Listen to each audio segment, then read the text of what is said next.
There was no training for this moment. Two American B-17 bombers were locked together in mid-air, both on fire, both bleeding fuel, drifting toward the German coast at 15,000 feet. Inside one cockpit, the controls still responded. Inside the other, both pilots were already dead. Below them, the North Sea waited. Above them, ammunition cooked off in sharp white flashes, punching holes through aluminum skin. Trapped between the two aircraft, a ball turret gunner was praying out loud, knowing no one could reach him and that time was already gone. This was no longer a dogfight. It was no longer a mission. It was a slow, brutal collapse, measured in seconds, heat, and muscle strength. Every decision from this point forward would cost lives. Every mistake would end them all. Nothing that followed existed in any flight manual. There was no checklist, no procedure, no safe outcome. Only two pilots, one impossible aircraft, and a choice that would decide who lived, who died, and why it would be remembered. The 31st of December, 1944. The B-17 flying fortress, called the Little Skipper, was already deep inside German airspace. Engine steady, formation tight, nerves stretched thin. Second Lieutenant Glenn Rojon sat left seat with William Leake beside him, both men watching the sky turn hostile. Black flak bursts rose from the ground like walls, not scattered fire but a ceiling of steel timed to altitude and speed. Ahead, Hamburg burned under smoke markers.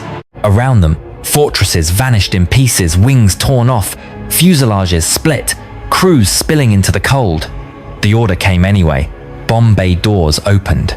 The aircraft shuddered as 500-pound bombs dropped, each release pulling the plane upward, lighter and more exposed. The flak intensified, closer now, hammering the airframe. There was no choice to slow, no room to evade. The formation turned for home, damaged, incomplete, and suddenly hunted. What mattered now was staying together long enough to survive. Before the formation could settle, the warning came sharp and fast.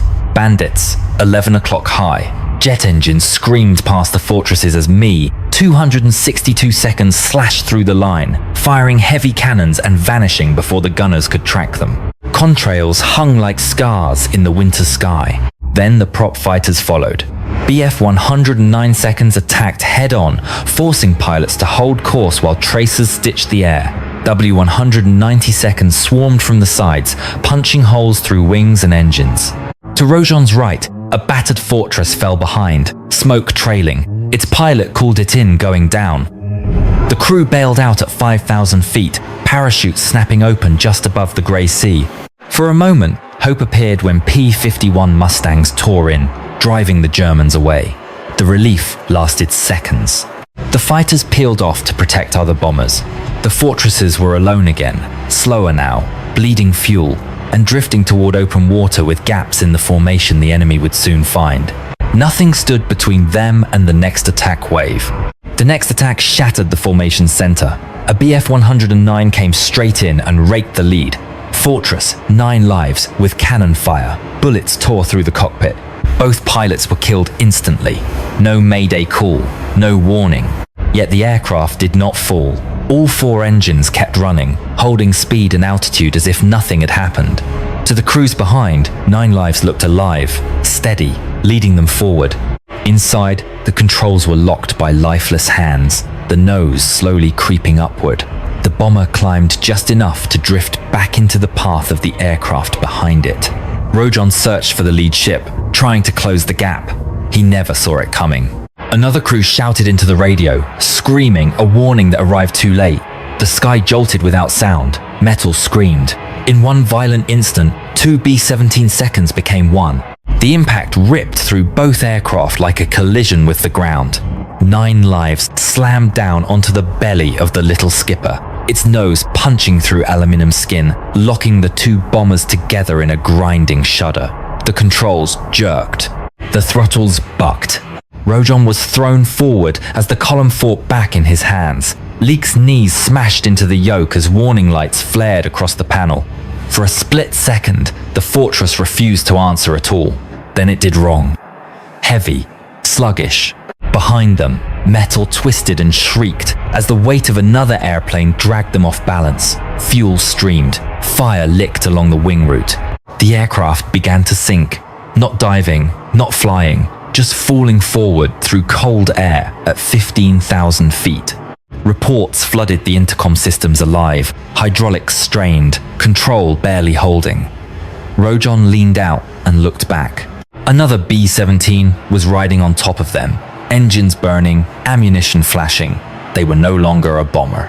They were a single, crippled machine with 8 engines, 2 fuselages, and no margin left. In the shattered space between the 2 aircraft, the ball turret of the little skipper had been forced upward, crushed into the fuselage of 9 lives. Corporal Joe Russo was still alive inside it. Metal pinned the turret in place, severing power and hydraulics, trapping him beneath burning aluminum. Above him, engines roared, and ammunition detonated in sharp, blinding flashes. Russo reached for the intercom and spoke calmly, his voice cutting through the chaos. He began to pray, not loudly, not in panic, one Hail Mary after another, steady and deliberate. In the waist section, crewmen fought the twisted frame, pulling until their hands bled, but the turret would not move. There was no leverage, no release, only fire spreading across the wing and heat pushing inward. Rojon heard the prayers in his headset and knew what they meant. The aircraft could still fly. Russo could not escape. From this moment on, every second the fortress stayed airborne was borrowed from one man's life. Rojon and Leek planted their boots against the instrument panel and pulled with everything they had. The control column felt welded in place, the weight of another bomber dragging them down. Engine number 1 on 9 lives burned unchecked, flames rolling back along the wing. The heat bled through the skin of the little skipper, pressing against their faces. Rojon tried rocking the aircraft, then shoved the throttles forward, then back, searching for any movement that might tear the planes apart. Nothing worked. The altimeter unwound past 15,000 feet. 14, 13. They were losing altitude, losing time. Below them was the North Sea, certain death for everyone still aboard. Rojon made the decision without debate. He eased the throttles to idle and forced the nose into a slow, grinding turn toward land. Inch by inch, the locked aircraft responded. The German coastline slid into view through smoke and fire. Flak burst again, black and close.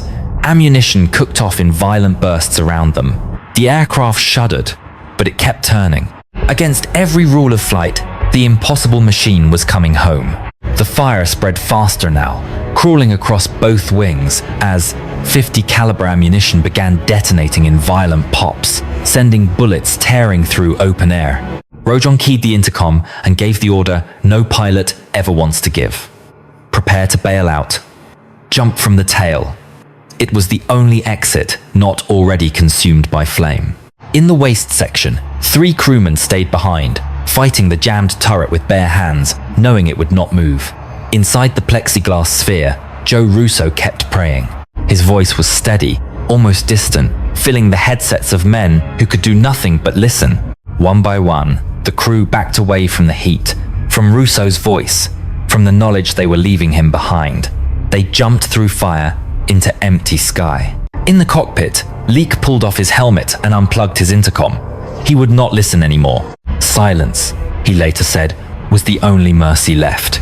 The last parachutes vanished below, and the cockpit fell quiet, except for fire and engines tearing themselves apart. Rojon shouted for Leek to bail out. Leek refused. Without both of them on the controls, the aircraft would roll, and no one would escape. They held the column together, muscles shaking, smoke burning their eyes. The ground was rushing up now, faster than thought, faster than prayer.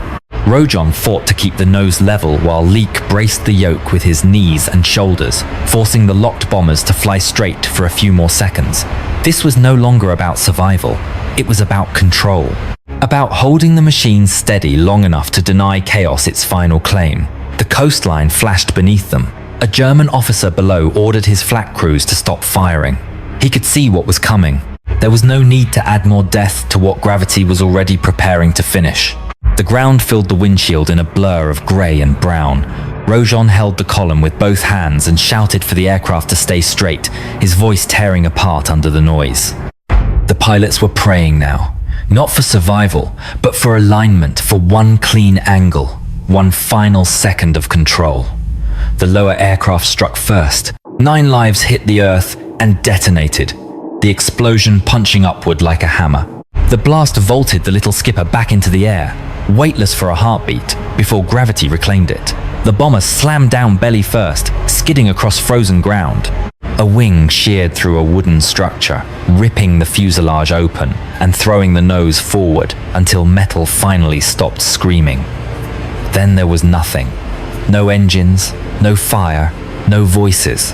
Only silence settling over wreckage that should have killed everyone inside. In the broken cockpit, Rojan and Leek looked at each other, stunned.